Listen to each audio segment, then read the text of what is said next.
and the people asked for that. Will you return back to Libya? Not now. I can't go now. I'm not safe. I will not be safe. I'm not sure I will be safe there. What's your message to the people in Libya who may be watching you, who've lost their loved ones during these protests? God help you. You have gave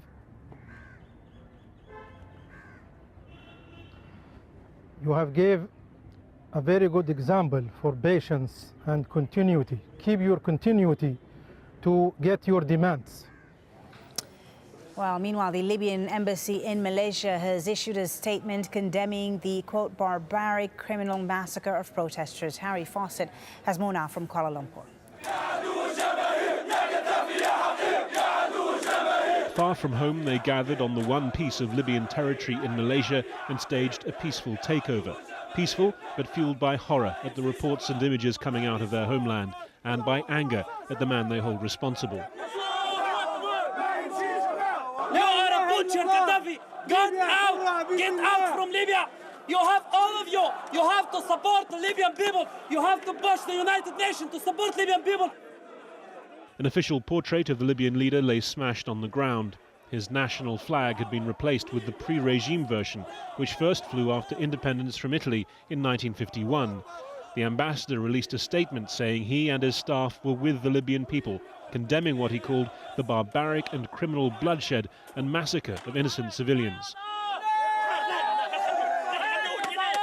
So it's very clear that the embassy here in Malaysia has completely aligned itself with the protest movement. The people here are hugely angry. They're hearing disturbing stories from the people that they know and love in Tripoli. Bombings and killing and raping and burning and no mercy, really, really no mercy. It is disgusting. It is disturbing. Our families are there. Our friends are there. They're dying every day, every day. This is the least we can do. We can't contact them. We can't do anything. And it's just really scary, really scary. Many of the protesters are students in Malaysia on Libyan government scholarships. They say they've felt this way for years, but only now can voice their hatred of the regime. We felt that before, but we were afraid from, he killed us actually. He killed us. So that by today, actually, we feel we are freedom. They feel their freedom here. Their repeated calls are for a stronger international response to help secure that same freedom for their friends and families back home. Harry Fawcett, AlJazeera, Kuala Lumpur. Well, the Libyan ambassador to Bangladesh has also resigned. Let's speak to AlJazeera's Nicholas Haq, who joins us from the Bangladeshi capital, Dhaka. Nicholas, I understand that you were perhaps the last person to have spoken to the Libyan ambassador there before he went into hiding. What exactly did he tell you? Well, I spoke to him this morning at 9 o'clock local time, and he was clearly distressed. He was angry. He was upset with Gaddafi and his government, and he said that he could no longer represent an authority that would shoot on its people. So that is the reason behind his defection. But he was also very panicked, and he alluded to the fact that maybe his life was under threat.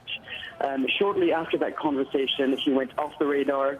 There was no confirmation of his whereabouts.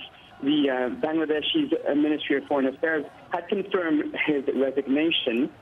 However, they couldn't confirm where he was going. Now, you have to bear in mind that there are 3 other Libyan diplomats here. One of them comes from Gaddafi's village, and he's now in charge of the Libyan embassy here. I've actually had some information from the United Arab Emirates embassy here in Bangladesh just a few minutes ago before I got on the line to you. And they've confirmed that this ambassador that has defected is heading towards Dubai, clearly trying to leave the country as quickly as possible because he feels that his life is under threat here in Dhaka. So the former Libyan ambassador to Bangladesh, presumably heading to Dubai. Nicholas, you tell us. What of the Bangladeshis who live in Libya? I understand that there's a large community there. What are the Bangladeshi authorities saying or doing to make sure that they're back home? Well, there's a large contingency of Bangladeshi nationals, mostly made up of workers, unskilled workers and laborers that work in the Benghazi area and the area of Tripoli. There are an approximate 100,000 Bangladeshi workers out there.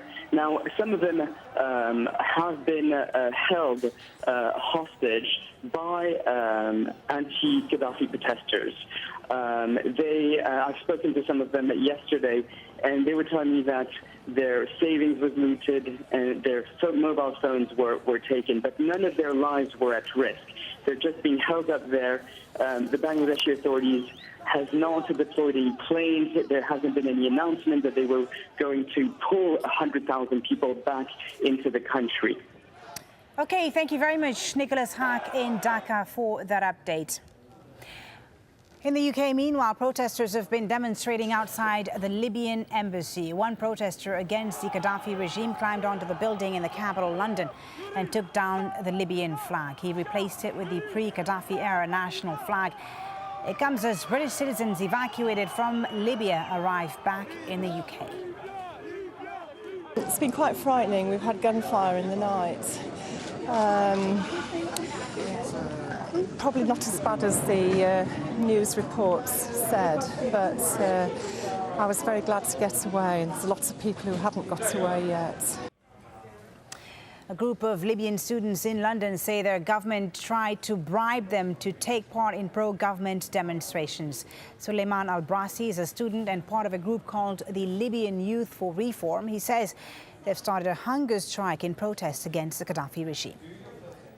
As a student sponsored from the government, Libyan government or Education Ministry of Libya, we've been asked last week to attend the protest in front of the embassy last Thursday to support Gaddafi. And we'll be threatened, if you didn't come, we'll cut the scholarship and send you back. And if you come, we'll give you £300 as expense for you 1 day's stay in London.